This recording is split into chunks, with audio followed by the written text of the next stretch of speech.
It's the world's largest shake table facility, and it can hold buildings weighing up to 2.5 million pounds. The table moves in all 3 directions simultaneously. It's the first wood building of this size that's ever been tested.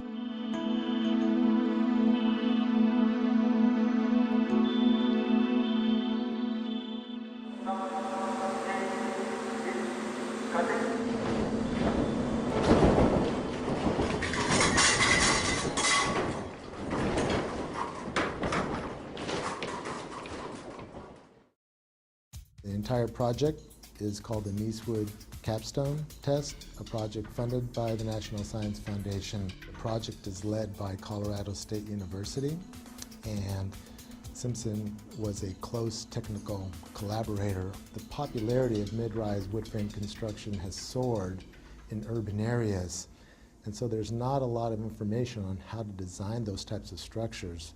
So the information gathered from this testing is going to be absolutely critical.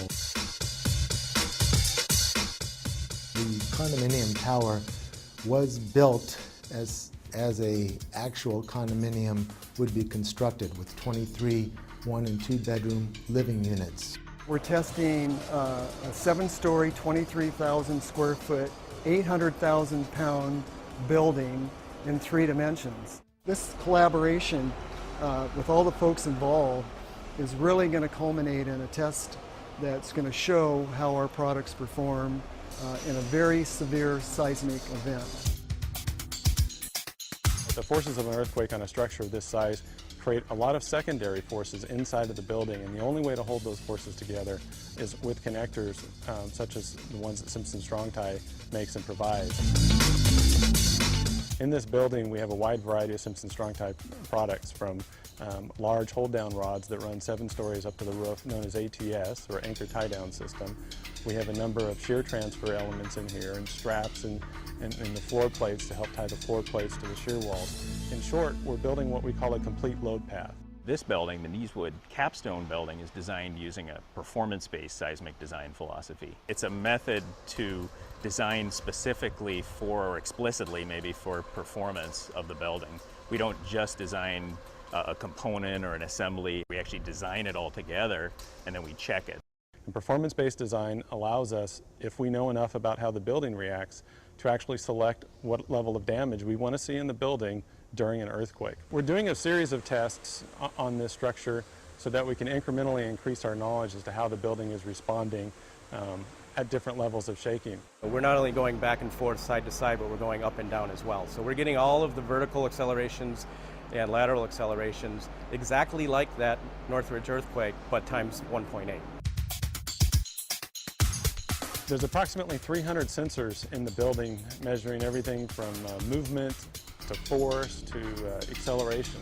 Once that data and information is gathered, then it can be used to develop new design procedures and new construction methods. So we're able to take what the engineers have modeled, compare it to how the building actually performed, and that's going to give us a lot of great data for years and years to come. What we're really doing here is we're demonstrating that you can build a 6-story or even a 7-story possibly wood structure in a high seismic zone and have it perform how you want. It's safe, it's cost effective, and frankly they're very little damage. Really, for 5% or less in your construction material costs in the beginning of the building, you can not only save the occupants of the building, but you can also save the structure. This test will change the way light frame wood is designed over the next 10 years.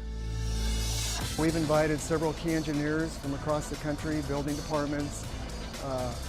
There's folks from all over the world coming to see this. When you see an actual test, the impact that has on you is so significant that it really makes you think twice about what you put down on paper.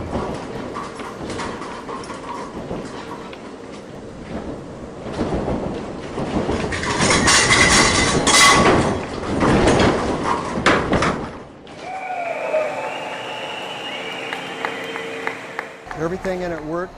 There was minimal damage to the inside of the building, minimal damage to the outside of the building. I would say that this testing really does validate the performance-based design concepts developed at the various universities involved in this project. It's phenomenal that we can have a test of this size and magnitude of a building like this and actually get some real test data. Simpson never forgets, and they're always trying to make sure that they're really providing what the structural engineering and construction community needs. And I've always been impressed with taking that extra step to really know the science part of what we do. It's truly unprecedented what they've done today. I think this is it's truly about saving lives, and the information that's been generated as a result of this test is truly groundbreaking.